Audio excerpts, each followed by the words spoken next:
Mari kita sambung pelajaran minggu lalu, yaitu tafsir Al-Quran Suratul Al-A'raf ayat 142.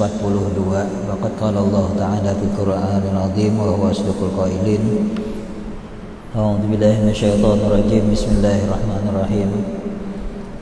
Wa wa'adna Musa 30 lailatan wa atmamnaha bi'ashrin. Fatamma miqatu rabbih 40 lailatan. Qala Musa li akhihi Harun akhlifni fi qaumi wa aslih wa la tattabi' sabilal mufsidin alayah. Masih Allah menceritakan tentang Nabiullah Musa alaihissalam setelah melewatin laut, nyebrang laut bersama Bani Israel. Nabi Musa disuruh oleh Allah untuk munajat. Kata Allah, wa wa'adna Musa 30 lailatan. Kami janjikan akan Nabi Musa untuk munajat dengan Allah, berbicara dengan Allah 30 lailatan, 30 malam. Karena memang dihitung awal bulan itu dari malam, ya, tenggelam matahari itu awal. Jadi mikotnya Nabi Musa, kata ulama tafsir, di bulan Dzulqa'dah, awal Dzulqa'dah, ya, 30 malam.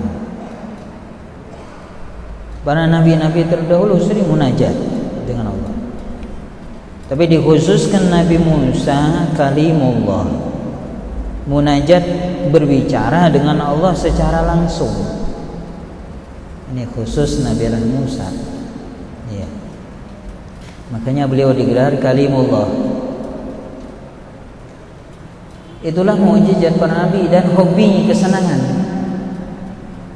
Makanya Nabi Musa ketika setelah pulang dari munajat, Nabi Musa tidak suka mendengar perkataan manusia. Kenapa? Karena Nabi Musa sudah suka dengan perkataan Allah. Lebih lezat. Jadi kalau Nabi Musa pulang dari munajat dengan Allah, tidak suka kumpul dengan manusia, karena pembicaraan manusia itu tidak enak didengar. Kalau kita ikutin perkataan manusia ini, tidak ada yang enaknya didengar. Ya begini, begitu. Yang enak didengar itu Al-Quran, zikrullah, nasihat, hadis Nabi, enak didengar. Ya, nasihat.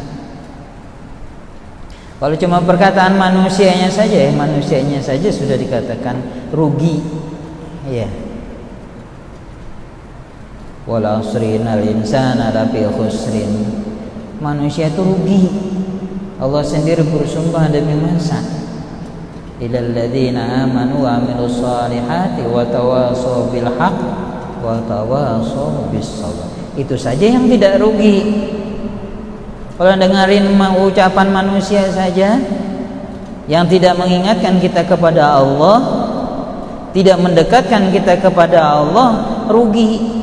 Habis waktu saja. Maka Nabi Musa dengar pembicaraan dengan Allah, munajat dengan Allah enak. Kenapa mereka berani munajat dengan Allah? Karena tajalli jamalnya Allah, tajalli keelokannya Allah, berani. Tapi kalau sudah Allah tajalli dengan jalalnya, keagungannya, tidak ada yang berani. Ya, tidak ada yang berani, satupun makhluk tidak ada yang berani. Karena tajalli jalalnya Allah. Kalau tajalli jamalnya, suka. Para wali pun senang munajat dengan Allah. Ya. Mereka mendengar pembicaraan manusia tidak suka, makanya munajatnya dengan Allah enak. Oleh karena itu kita dibiasakan. Kalau sudah terbiasa munajatnya dengan manusia, susah, sudah tidak enak munajat dengan Allah, susah. Tapi kalau sudah terbiasa munajat dengan Allah, dah suka munajat dengan manusia. Ya. Dijanjikan Nabi Musa salasina lailatan 30 malam Dzulqa'dah wa atmamnaha bi asyrin, kami sempurnakan 10 lagi, ditambah bulan Dzulhijjah 10 hari. Ya. Kalau kita Idul Adha ya, Dzulhijjah 10 Dzulhijjah. Kenapa sebabnya? Di ulama tafsir mengatakan Nabi Musa munajat dengan puasa, sambil puasa, terus puasa. Karena puasa 30 hari Nabi Musa mencium aroma yang tidak enak dari mulut. Ya biasalah begitu orang puasa. Kemudian dibersihkan oleh Nabi Musa, disiwak. Nah ini langsung ditegur dengan Allah, sempurnakan lagi 10 lagi supaya ini kembali aroma mulut, bau mulut tadi itu. Kata Rasulullah dalam hadis beliau, la khuluful fami shaimi atyabu min rihil miski, atau kama kala Rasulullah. Ya, bau orang puasa itu, bau mulutnya orang puasa itu lebih wangi daripada minyak harum misik yang paling bagus. Tapi indallah, kata indallah, lahulu fami shaimi indallah atyabu min rihil miski. Di sisi Allah, kalau di sisi kita ya karena kurang iman kita. Apabila dibukakan oleh Allah hijab, wangi. Iya, orang yang puasa itu. Makanya makruh bersiwak setelah tergelincirnya matahari. Orang bersiwak itu yusanu la ba'da zawali shaimi wa akaduhu lintibahi naimi walitaghayyuri fami walissalah. Maka yusanu disunatkan bersiwak. Apa saja disunatkan bersiwak. La ba'da zawali shaimi, tapi tidak disunatkan setelah tergelincir matahari bagi orang yang puasa, makruh bersiwaknya. Setelah asar syiddatul karahah, sangat makruh. Iya. Karena menghilangkan bau tadi itu.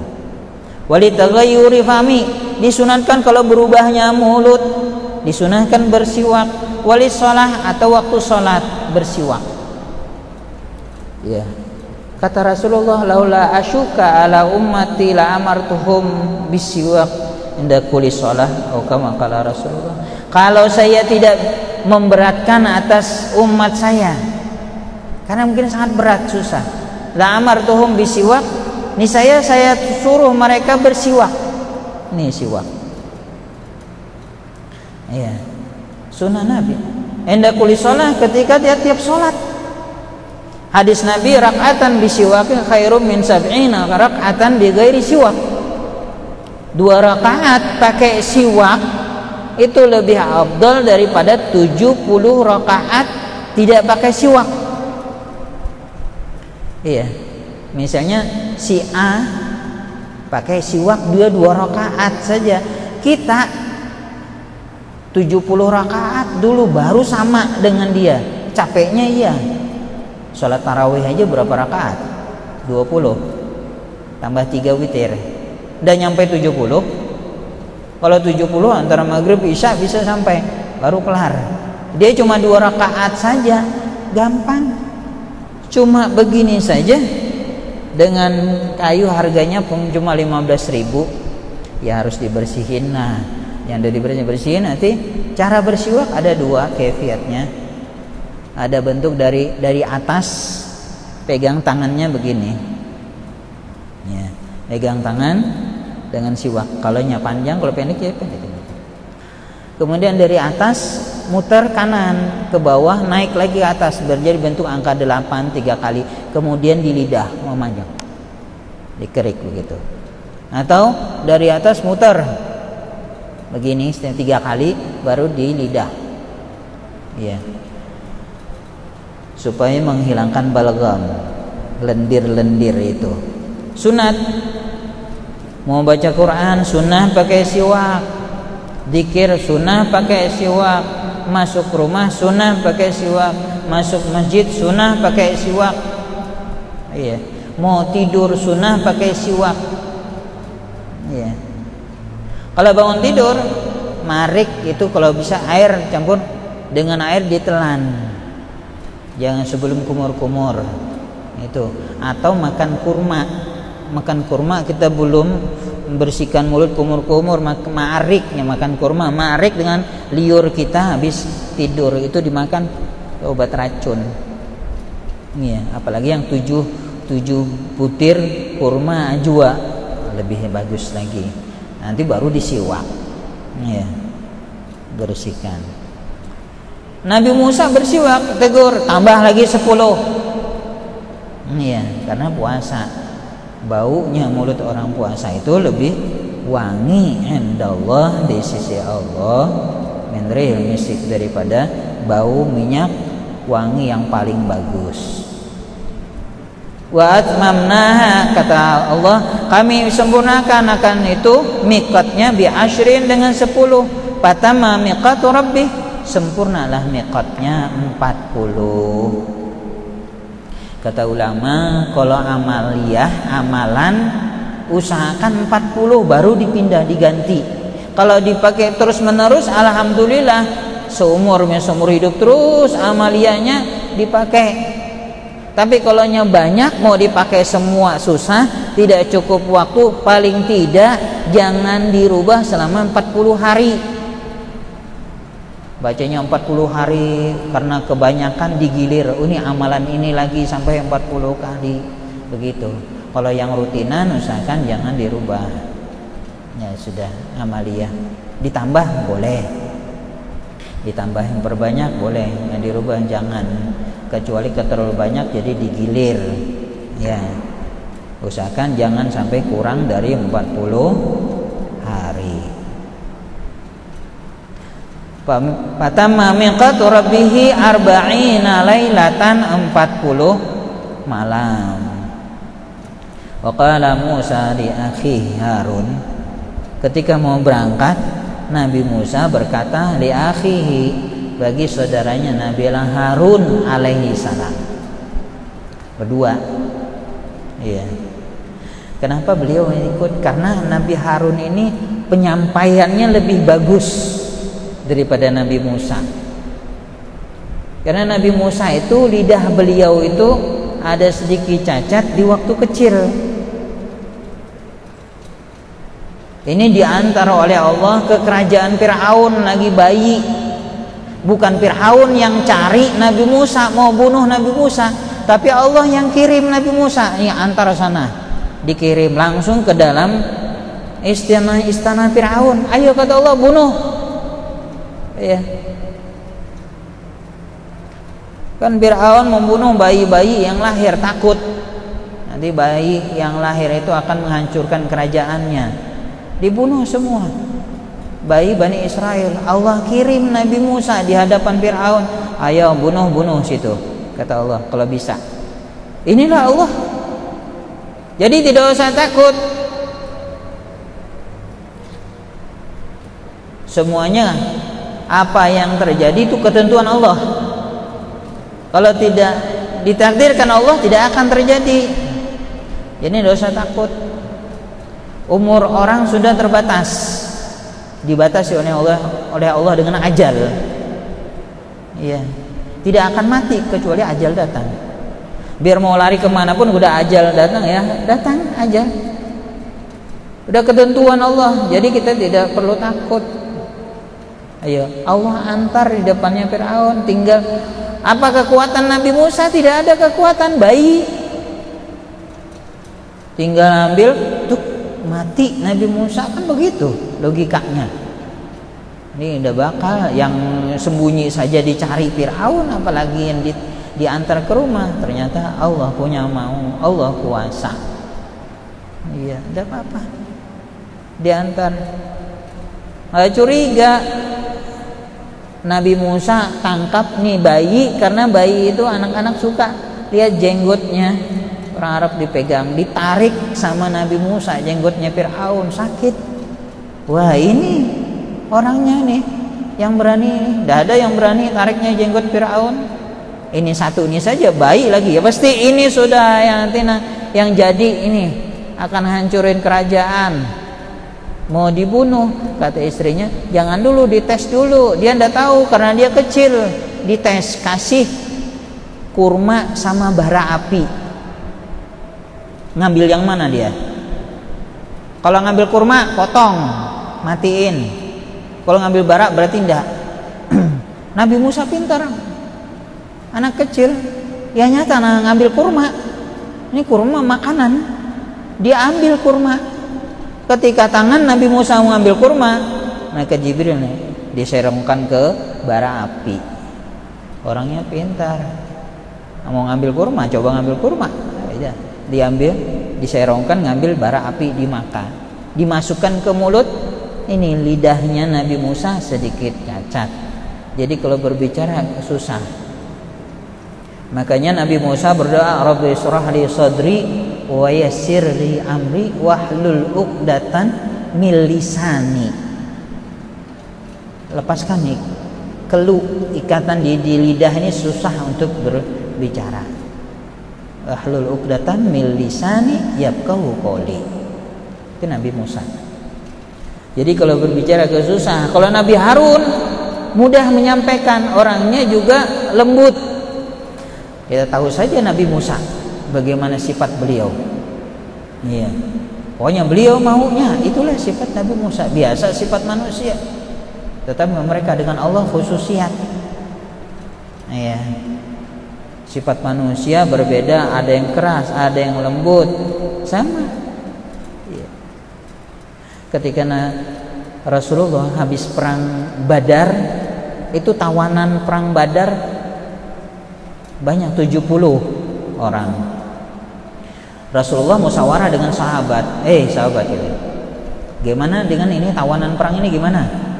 Katanya Sayyidina Umar bin Khattab, bunuh saja ya Rasulullah, habis takut orang sudah, kita punya kekuatan, bunuh saja semua. Iya. Kata Sayyidina Abu Bakar Siddiq, jangan dulu, lebih baik ambil maslahat sajalah. Karena Sayyidina Abu Bakar Siddiq memandang di sana ada tawanan, itu diantaranya pamannya Rasulullah, Sayyidina Abbas, jadi tawanan. Menantu Rasulullah Abu As bin Rabi, suami Siti Zainab, juga jadi tawanan. Masa mau dibunuh? Inilah Sayyidina Abu Bakar, enggak, ditebus saja. Siapa yang bisa nebus, tebus. Yang tidak bisa nebus, ajarin anak-anak membaca Quran, baca, menulis dan membaca. Belajar menulis dan membaca anak-anak Madinah, dikasih 1 orang 10 gitu. Rasulullah mengikuti pendapat Sayyidina Abu Bakar, tetapi sebelumnya Rasulullah muji dua-duanya, tidak menyalahkan salah satunya. Kata Rasulullah, ya Umar, kamu tuh persis seperti Nabilah Nuh alaihissalam. Ya Abu Bakar, kamu itu persis dengan Nabilah Ibrahim alaihissalam. Dua-duanya dipuji, tidak menyalahkan salah satunya. Nabi Nuh, kata Nabi Nuh, ya Allah, hilangin aja orang kafir, dosa ada lagi di muka permukaan buminya rumah. Ada, makanya ditenggelamkan semua. Doanya Nabi Nuh habis. Nabi Ibrahim habis dibakar, enggak mendoakan, kalau mereka itu hamba engkau kasih saya, terserah engkau lah ya Allah. Iya. Ini Nabi Allah Nuh dan Nabi Ibrahim. Rasulullah muji dua-duanya, tidak menyalahkan salah satunya. Itu sifat. Nabi Musa juga punya sifat begitu. Ya maklumlah, pengikutnya tidak suka orang keras, ikut sukanya dengan orang yang lembut. Nah, ada yang juga suka yang keras, tergantung konsumen. Jadi penceramah itu ada yang lembut, ada yang keras, ada yang manis, ada yang pedas. Iya. Itu ada yang suka, ada yang enggak, maklum saja. Jadi enggak masalah. Oh, kita nyalahkan orang begini, enggak. Itulah mereka, cara mereka. Seperti orang jualan di pinggir jalan, sama jualannya, ada yang agak manis, ada yang asin, ada yang suka manis cari yang manis, yang asin cari yang asin. Jangan salah satu mau tuh apa ini sana jualan begini. Itulah mereka jualan. Pendakwah juga gitu, dai juga begitu. Ada yang suka humor, ya silakan. Tapi tujuannya mereka mengajak kepada jalan Allah.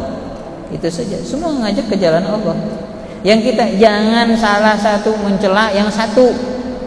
Apa begitu begini? Kenapa begitu? Itulah dakwah mereka. Ada sirnya, rahasianya, cuma kita tidak tahu. Biar masing-masing ngajak. Dan orang pun berbeda yang ngikutin. Yang suka tegang ceramahnya guys, silakan. Yang suka rame hiburan silakan. Ya, tidak masalah. Jadi Bani Israel sukanya dengan Nabi Harun. Kata Nabi Musa ketika beliau mau pergi munajat, kalau misalnya akhi Harun, ukhlubni fi qaumi, gantikan saya pada kaum tugas.